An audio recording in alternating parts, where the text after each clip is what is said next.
Hi friends, in this video we are going to deal with the article titled 12 Legal Rights of Indian Women, which is dedicated to Women's Day today. The author of the article is one Miss Venika Sharma, who after completing her BA/BL is pursuing LLM from Jamia Millia Islamia, New Delhi. To know more about it, let's quickly move on to the topic.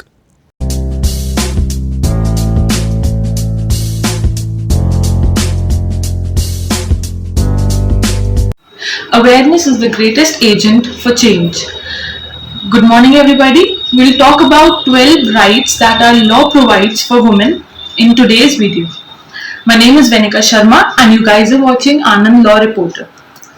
Almost every Indian woman has witnessed situations where they have felt intimidated by men around them.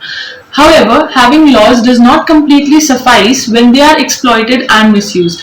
Proper implementation and execution is more important. So here let's discuss 12 important legal rights that every Indian woman should know. Number 1 is right to free legal aid. When a woman visits a police station without being accompanied by a lawyer, she is most of the time either misguided, misquoted or ignored, or she is even humiliated for her statement of facts. However, she should be aware of her right to get the legal aid and that, if needed, she can demand the same and not be embarrassed about the situation. Under Section 12 of the Legal Services Authorities Act 1987, this law is provided. Number 2 is right to privacy. Any woman who has survived rape and sexual exploitation has a right to record her statement in private. It can either be in front of a magistrate without being overheard by any other person, or she can also record her statement with a lady constable or a police officer in person. Under Section 164 of CRPC, the police is supposed to give her the privacy she demands without stressing her in front of any other person. Number 3 is right to virtual complaints. To empower and safeguard women, guidelines have been issued to file zero FIR and online complaints. Hence, being a woman, she has the privilege of lodging a complaint via email as well as through a registered post to a senior police officer of the rank of the Deputy Commissioner or Commissioner of the Police.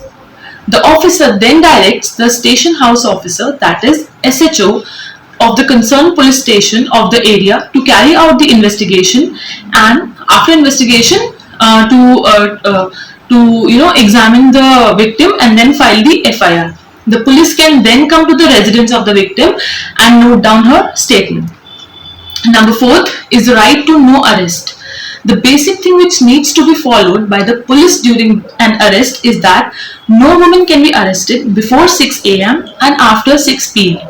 Even if an arrest warrant has been issued against a woman under Section 46 of CPC 1973, then also this arrest cannot be made. Number 5, we'll talk about right to not being called to the police station.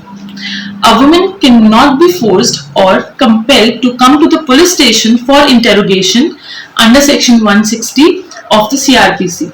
This law provides Indian women with the right to not being physically present at the police station for questioning regarding anything. The police can then interrogate the woman at her residence in the presence of a woman constable or her family members or her friends. Number 6, we'll talk about the right to equal pay. India has always been discriminatory towards female, thus making it extremely and more challenging for a woman to find a decent job with a favorable and positive work environment with equal wage rate. Indian women have right to equal pay. It is one of the most important rights every Indian woman has and must know. According to the provisions under Section 4 of Equal Remuneration Act 1976, it is the duty of an employer to pay equal remuneration to both men and women despite of the work done by them. Number 7 is right against harassment at work. Out of all the important rights mentioned, every Indian woman must know the right against harassment at workplace is the most important right. The sexual harassment of women at workplace Act 2013, 2013 protects women against sexual harassment at workplace, as well as it prevents and readdresses the complaints of sexual harassment and matters connected therewith or incidental thereto. Number 8 is right to anonymity. Indian women are expected to maintain the status of the family, which is the sole reason why most of the women avoid filing any kind of complaint when they are being harassed or tortured. Therefore, right to anonymity is extremely crucial, especially for those who are victims of sexual assault or sexual harassment. To ensure the protection of privacy of these women, she can record her statement anonymously before the district magistrate when the case is under trial or in the presence of a female police officer under section 228A of the Indian Penal Code. Number 9. The ninth right is right against domestic violence. Women in India are told to keep family issues a secret. Even when they are physically harmed or mentally tortured, they keep this situation behind doors. The Protection of Women from Domestic Violence Act 2005, it primarily protects a wife, a female, a living partner, or a woman living in a household. She can be a mother or a sister.